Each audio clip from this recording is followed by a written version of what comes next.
नमस्कार sir. Sir साहब साहब, क्या नाम है आपका? सीताराम दास, कहाँ से आए हैं आप? पलेरा जिला टीकमगढ़ से। सर ये बताइए, संत रामपाल जी महाराज के शरण में आने से पहले आप किसकी भक्ति करते थे? पहले भक्ति में तो ढोंगियों के चक्कर में मुझे कहूँ को मन नहीं लगा। मैं एक नास्तिक बन गया था। मैं बुद्ध धर्म को ज़्यादा मानने लगा था, लेकिन ये ढोंगियों का जो मनमुखी साधना है, मनमुखी मंत्र, मनमुखी देवता, ये मेरे को पसंद नहीं आ रहे थे। क्या सही क्या है अब ये छांट नहीं पा रहे थे, इसलिए हम नास्तिक बन गए। नास्तिक बनने के बाद हमने ये संत रामपाल गुरु जी के जब वीडियो देखे, तो जब हमने जैसे हेमंत दासन के सबके डिबेट देखी, वो हमको लगा कि वास्तव में ये ढोंगियों के पास कोई जवाब नहीं है। सच्चा ज्ञान जो उसी वेद में से सदगुरु रामपाल जी ने मानव समाज को दिया है और बता रहा है उंगली रख रख के, तो मैंने कहा यही है पक्का। और एक परमात्मा है तो एक आत्मा है तो एक ही उसका रास्ता है। एक ही जगह आते हो, एक ही जगह जाएंगे। मोक्ष का आधार भी एक ही होना चाहिए, जो सदगुरु रामपाल जी ने दिया। इसलिए हमने फिर इनकी सदगुरु जी की शरण में आके, और आज बड़ी संतुष्टि है और एक पक्का कन्फर्म दृढ़ विश्वास है कि जो इनका मार्ग बताया उन्होंने, कि सतलोक जाओगे, अमर लोक जाओगे, कबीर के धाम जाओगे, तो पूर्ण विश्वास के साथ मैं कह सकता हूँ कि मुझे विश्वास है सतगुरु रामपाल जी के बताए हुए मार्गदर्शन पे निश्चित मुक्ति का दरवाजा खुलेगा। तो अभी जो लोग कुंभ मेले में जा रहे हैं, वहाँ पर जो कुंभ लगा है, अभी नहाने जा रहे हैं, वहाँ पर कह रहे हैं कि भाई नहाने से पाप कटेगा। अभी उसमें गए थे काफ़ी लोग, वहाँ पर घटना हुई है, उसके बारे में क्या कहेंगे? और वहाँ पर जो लोग जा रहे हैं, क्या ऐसा हो सकता है वहाँ पाप कट सकता है? देखो, यही तो किसी ने समझ नहीं पाया कि पाप कटेगा कि नहीं कटेगा, लेकिन उनको धंधा जरूर चल रहा हो। ढोंगियों का धंधा बहुत चल रहा हो और चलता रहा, सदियों से चलाते रहे। और हजारों लाखों साल से हम सबके पुरखे और उस गंगा के ठंडे पानी में डुबे डुबे के मरवा डाले पुण्य के चक्कर में, लेकिन उसका कोई कंफर्म नहीं है चीज़। ये भटकाने वाली बात है। अगर वहाँ मोक्ष मिलता तो ये बाबा लौट के आते नहीं।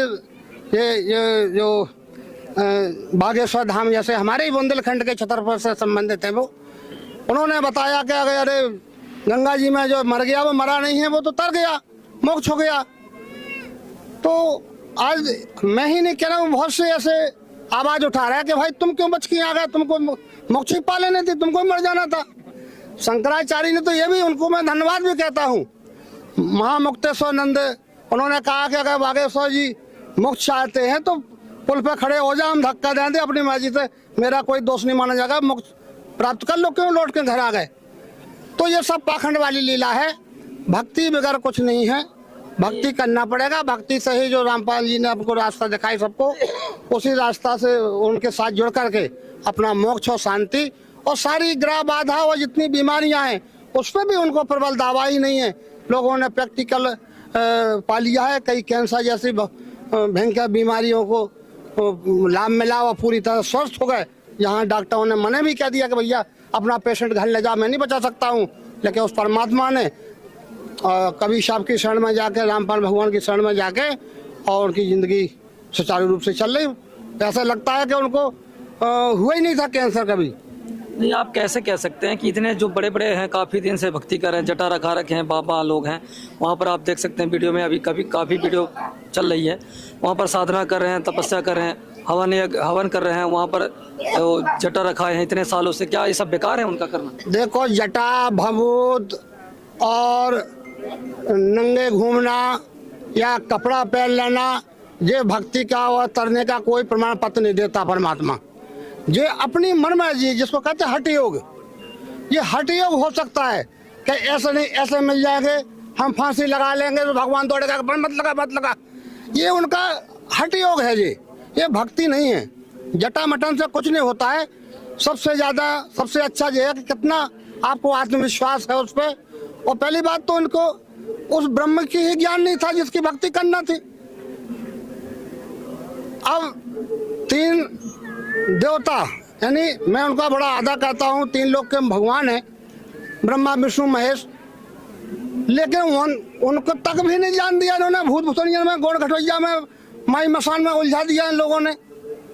तो हम तो ब्रह्म से, पर ब्रह्म से, पूर्ण ब्रह्म से सबसे अलग बने रहे।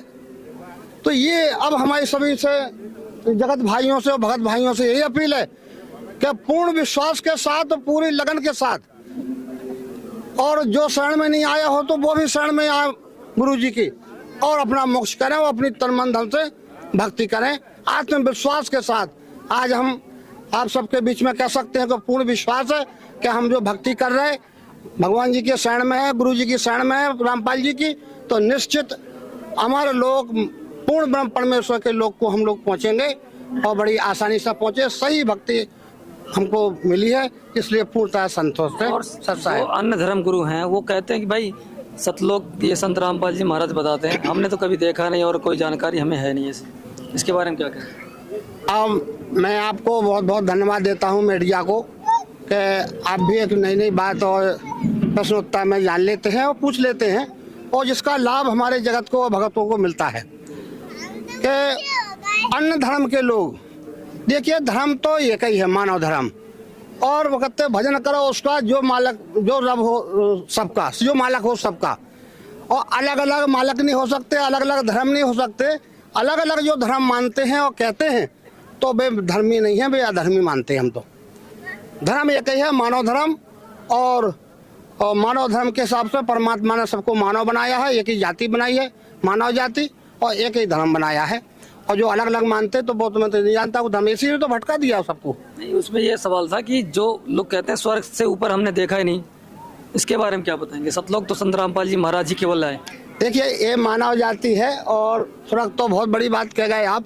यहाँ तो पूरा भारत नहीं देखा किसी ने, सब नक्शा पे देख रहा है कि हाँ इतना है इतना है इतना है, लेकिन जो वेद हमारे प्रमाणित कर रहे हैं, भाई वेद तो मंथन में निकले हुए लोग वे हैं, कोई ऋषियों के उपन्यास नहीं है, तो उसको तो मानना पड़ेगा। वे तो हमको गिफ्ट में परमात्मा ने दिए, वो हमको बता रहा है, उसी वेद में से ये लोग हमको बता नहीं पाए। जो हमारे गुरु और गुरु कुल गुरु बनते रहे, उन्होंने हमको सही वेद का ज्ञान नहीं करा पाया, जो रामपाल जी ने कराया है, और वही सच्चा ज्ञान है। और उसी में से उन्होंने निकाल के दिया है कि ये है तीन लोग के जो महान हैं, उनको तीन लोग के ब्रह्मा विष्णु हैं, ये बात सही है। लेकिन ये इनका भी यही कहना है कि भाई हमको मत मानो, और किसी तत्वदर्शी संत से मिलकर पूछ कर उनकी दीक्षा लेकर, और वो आपको मार्गदर्शन करेंगे कि पूर्ण ब्रह्म की भक्ति कैसे करना है, वो पूर्ण ब्रह्म कौन है। तो जो अभी भी जो लोग जाना चाह रहे हैं वहाँ पर नहाने स्नान करने महाकुंभ में, उनके लिए क्या संदेश देना चाहिए? अब्बा उनकी अपनी मर्जी है, जब तक वे उनके गुमराह में पड़े जब तक जाएंगे वो बता देंगे आधी रात में जगना हो, इतने टाइम 12 बजे 1 बजे के या इतने मिनट पे आपको बहुत बड़ा पुण्य मिलने वाला है, तो उसी में आँख मीच के कूद पाते जमुना में। और ये भी नहीं देखते कि इसमें आगे कौन आ रहा हो, कोई हम मर रहा, हम किसी को और को चल रहा है, इसी वजह से ये घटना हुई। तो उसमें है कुछ नहीं है, हम तो कहते बचो भैया। कभी परमात्मा ने पहले के गंग के नहा से कौन कौन तरगा पे भेड़ क्यों नहीं तरी, मछली क्यों नहीं तरी, जटा जुटन से भेड़ क्यों नहीं तरी, शंख के बजाय से गधा क्यों नहीं तरा, उसका तो वैसे ही मोह है। तो ये सब समझने की आज पढ़ लिख गया समाज, आज समाज पढ़ लिख करके एक समझने की उसमें वो बन गई, क्षमता बन गई। पहले समझ नहीं थी, बिल्कुल नहीं थी, जो बता दिया वो मान लिया।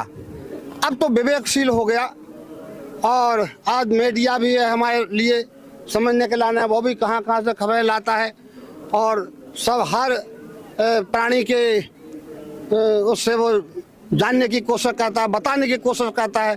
और जीव भी सोच रहा है कि भाई हम इस